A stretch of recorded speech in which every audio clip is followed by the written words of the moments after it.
Hi, everyone. Hello. We have reached the very end of the divine unity of Scripture. It's taken us about 2 years to get to page 357, the last chapter, and it's entitled The Jewish Ordinances Shown to Reveal Vividly the Gospel. He has made the point already in this chapter that as great as Moses was, as glorious as the law was, as perfect as the law was as a light, it could not give life. All of it was designed to show us the need for Messiah.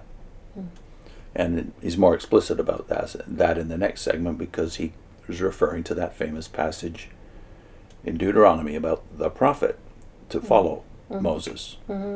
He says, Moses was full of zeal for the glory of God. He forgot self completely.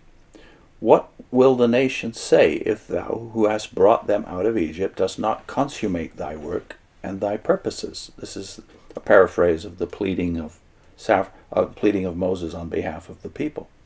Very touching is the intercession of Abraham for Sodom and Gomorrah, but there we are in a different region. Abraham appeals to God as the God of heaven and earth, who will do what is right. Abraham is touched with a feeling of pity and compassion for the inhabitants of these cities. Abraham thinks it would not be according to justice that destruction should come upon them if there were a few righteous men. All this is very noble, is very much according to the mind of God, and shows a heart full of faith and full of love. But still higher was the position of Moses. He alone knew God. He alone knew Israel. When he was before God, it was only Israel. When he was with Israel, it was only God.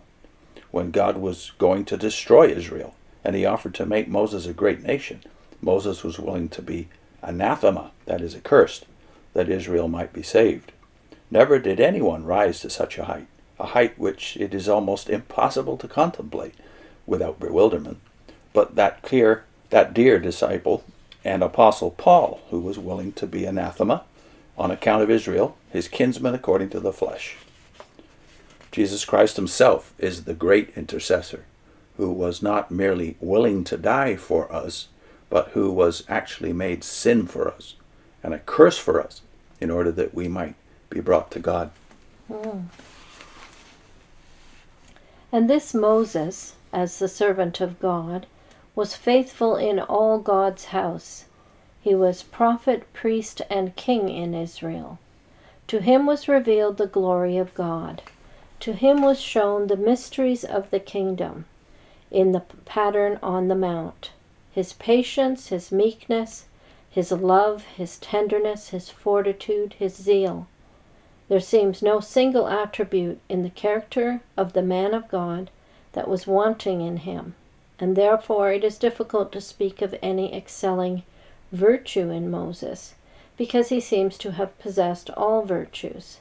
And yet you know that Moses also failed, and strange to say, he failed just in the faithful representing of the mercy of God, the sovereignty and the grace of God, which is full of tenderness and of kindness, when he did not sanctify God before the people, when he did not show them the entire forgiveness of God, that, notwithstanding all their obstinacy and rebelliousness, God was not merely about to supply them with water, but was going to give it to them without rebuking them or reproaching them.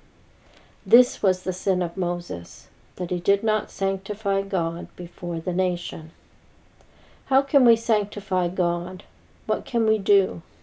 It is by not doing anything that we sanctify God. It is just by leaving the name of God as it is that we sanctify God. And there it was that Moses failed. And so the book of Numbers is full of sadness and melancholy, and would end altogether in darkness if it were not for the book of Deuteronomy, in which Moses appears as the prophet, seeing into the far distance, showing to us in the first place the spirituality of the law, that it is love to God and love to man, and then showing that God would never forsake Israel, but that after all their backsliding and after all their apostasy, and after all the punishments which would come upon them, God would again have mercy upon them and bring them home to himself, and the prayer would at last be fulfilled. Oh, that they were wise and had a heart to obey my commandments. The chief promise which God gave to Israel, in which there is advance upon the promises given in the book of Genesis, is the promise through Moses that a prophet like unto himself God should raise up to the nation from among their brethren. And the adherence to this prophet was to be the essential condition of a person belonging to the people of God. To belong to this prophet was to belong to God. To reject this prophet was to reject God. Now let me say a few words on the death of Moses. The last words on record uttered by the lips of Moses are words of blessing, even as our Savior, before he was lifted up to heaven, blessed his disciples. Happy art thou, O Israel. That's what Moses said. And then, although Moses was still strong, his eyes full of brightness, and his natural strength not abated, he died. He died not in the course of nature, but as an expression of the displeasure of God, on account of his sin, and also because it was not possible that Moses, who represented the law, should lead Israel into the promised land. Here we see how no human type was able to combine all that was in Christ, or that is in Christ. We must take Moses and Joshua together to complete this type. But God, before Moses died, showed to him, no doubt in a miraculous way, from the top of Mount Nebo, all the land which he was about to give to his people. Then there was a remarkable thing. Moses, who was the man of God, Moses with whom God spoke, as a friend speaks to his friend, must die, and therein was the most solemn lesson to himself and to all Israel. It was the dispensation of death, and he also, as a transgressor, must die. But it did not seem to the heavenly wisdom that the shadow of death should be beheld on the countenance, which at one time was so radiant with the glory of God, that Israel was not able to look upon it. And therefore it was that God himself buried Moses, and many centuries after, we behold on the Mount of Transfiguration this same Moses, who represents the past and the law, and Elijah, who represents the prophets and the future, appearing to our Savior, Jesus Christ. And their conversation was about the death which Jesus should accomplish at Jerusalem. And then the disciples, after having beheld Moses and Elijah, beheld Jesus and Jesus only. And the promise and prediction which Moses had given, a prophet like unto me shall the Lord thy God raise up from among thy brethren, was now ratified by the voice which came from the excellent glory, and said, Hear him. So it is that Moses leads us to Christ, in order that afterwards we should see Christ only. There is a twofold application of this with which I must conclude. The first is with regard to the Jews. During this whole present dispensation, although it is their great pride and delight to say, We are the disciples of Moses, Moses is buried, and they know not where he is. So was the law utterly unintelligible to Saul of Tarsus, and he thought that he had kept the law, and that he had a righteousness of his own, not understanding that the law was spiritual, and that neither righteousness nor life came by the law. But when Jesus appeared to him, then Saul of Tarsus not merely saw Jesus, but he also saw Moses. He understood that what was the real glory of Moses to lead us to the Savior, and therefore he says that Israel, when they read the law, are not able to understand it, because there is a veil upon their hearts.